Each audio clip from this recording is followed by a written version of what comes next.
Joyce Edison here, joyceedison.com, and today's video is going to talk about staying well through change. And you know, change is a part of life. All of us have to experience change. That's the only thing we're guaranteed in life, is that things are going to change.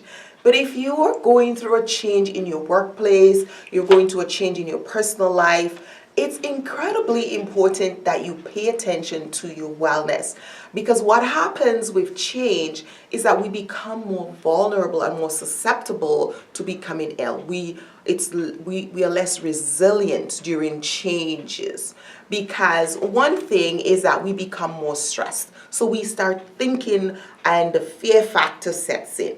Right? We start getting scared and what if and what if and what if, and that takes a lot of mental energy, and you know the brain takes a lot of energy from your body, so that weakens the rest of your system. So one thing I want you to do is drink a lot of water. If you're going through a change, drink a lot of water. It's amazing because you need to keep your brain hydrated, because that machine can take a lot of our energy, and the more water you drink, you keep it hydrated, you keep yourself fluid, your fluid up, and it really helps a lot. The next thing I want you to do is to think positive thoughts, because you know I talk about the fear factor, right? Fear sets in, and when fear sets in, we start thinking about all kinds of things. So we start thinking the worst, we start imagining the worst. So think positive, right? So set those positive thoughts and write down about 5 positive thoughts that will take you through the day. So I'm a Christian, so I go to the Bible and I find 5 verses that I think God written just for me, right? And that's what I do when I'm going through a change. So whether you're a Christian or not, you have a book or find something, or find someone that's motivational and listen to those things, or just get 5 little quotes that you're going to repeat throughout the day to motivate yourself, because it's really important. You know, 1 for breakfast, 1 for lunch, 1 for supper, and 2 snacks. Motivate yourself, because it's just so important. The other thing I want you to do is to journal, right?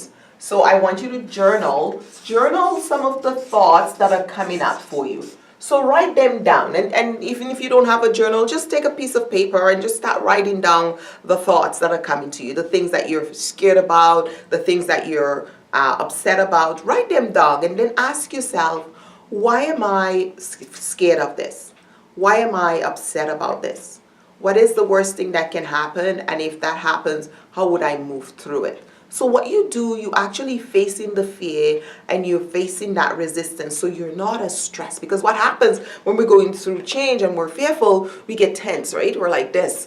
And when you go through that and you do the exercise of writing it down and asking, okay, if that happens, what would I do? If this happens, what will happen? What will we do? What options would I have? Who can I talk to about that?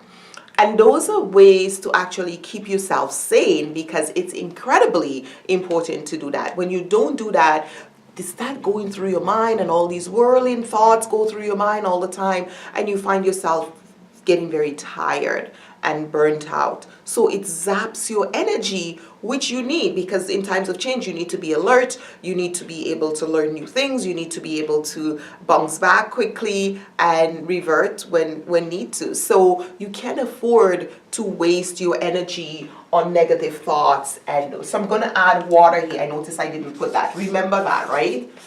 Get a big water bottle and fill it up. And I'll share with you, this is the size of my water bottle. I drink this twice a day, or at least 1.5 a day.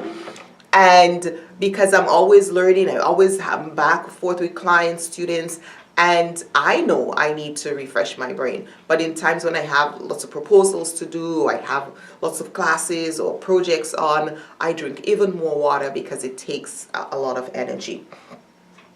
The other thing that I want you to do is to get up and stretch every 2 hours. So if you're at work and there's change, there's downsizing, there's conflicts at work, there is huge massive change, layoffs, all these things are happening, and it's very scary. I was just talking to someone in the workplace today, and she was saying, as an employee, you're used to getting that paycheck every 2 weeks, and you worry when you think you might not get that. And I said, well, what if you get told tomorrow that your job is being it's not no longer necessary?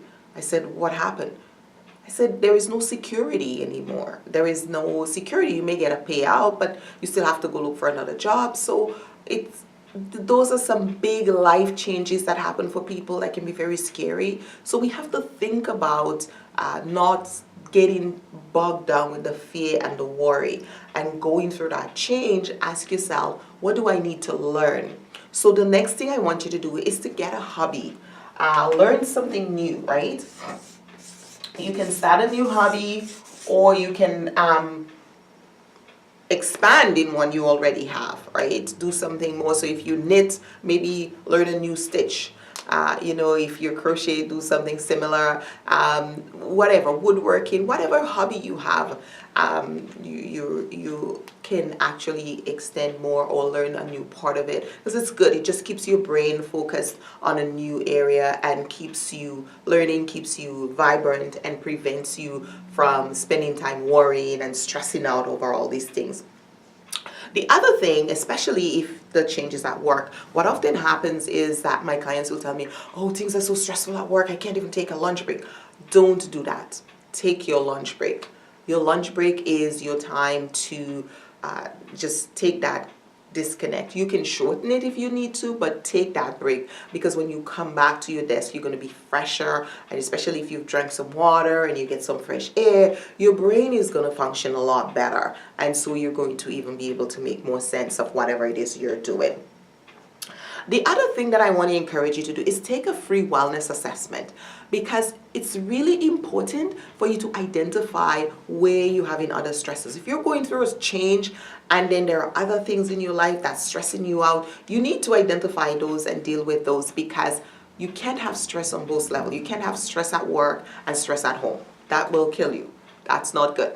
You need to have things going well at home if work is stressful, so that you have a safe place.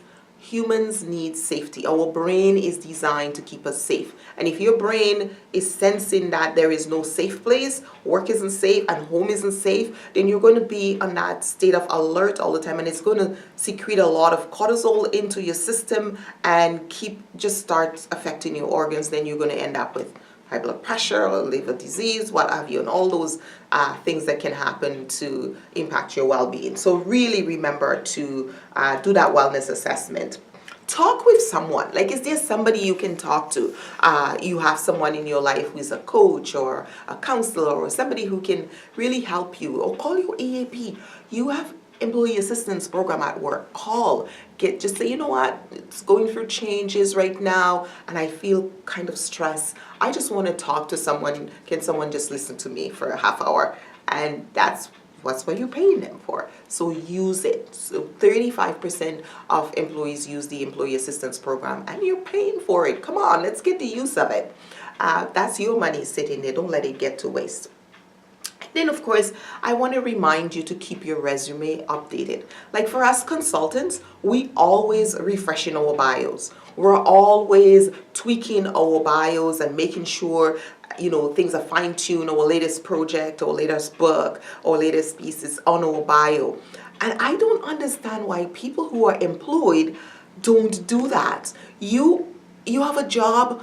Don't just think, oh, I don't ever need to see a resume. Absolutely not. Keep your resume updated. Always tweak your resume. You took a new course, you went to a new workshop, you created a new project at work, add it to your resume. Don't wait until everything starts falling down at work to update your resume. That is your resume. That's your profile. That's what people see. That's how you market and sell yourself. Why are you just not thinking about it. You should be always marketing yourself internally within your organization, because that's how you get promotion. That's how you get remembered when good projects are going on, when there's secondment for different things.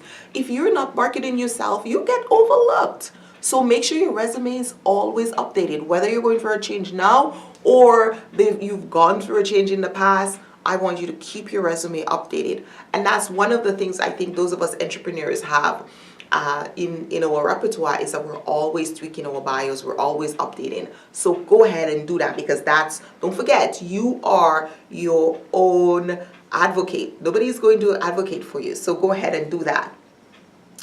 And don't fear change so much. That's the other point I want to tell you, because change sometimes may be your biggest blessing. I've had clients all the time who says, I was so upset when I lost this job, or my boss left, or this, and it turned out to be such an amazing thing for me. It's like a blessing in disguise. So change can come. It may be so scary. It doesn't look like what we want. We didn't plan it quite that way, but it can turn out to be our biggest blessing. So your big blessing may just be there. So ask yourself, what's good about this? What might be, and how can I be blessed by this? What can I learn, and how can I become a different person by this? So it's really, really important for you to do that, because that is where you might be surprised that, hey, this actually is happening for your own good. So think of those things. Stay well during change. Change is part of life. As long as you're on this side of the planet, you're going to face change. So drink your water. Get your 5 positive thoughts for the day. Journal. Get a hobby. Update your resume, talk to someone, do a wellness assessment, identify those areas that are stressing. And we have a free wellness assessment on our website as well.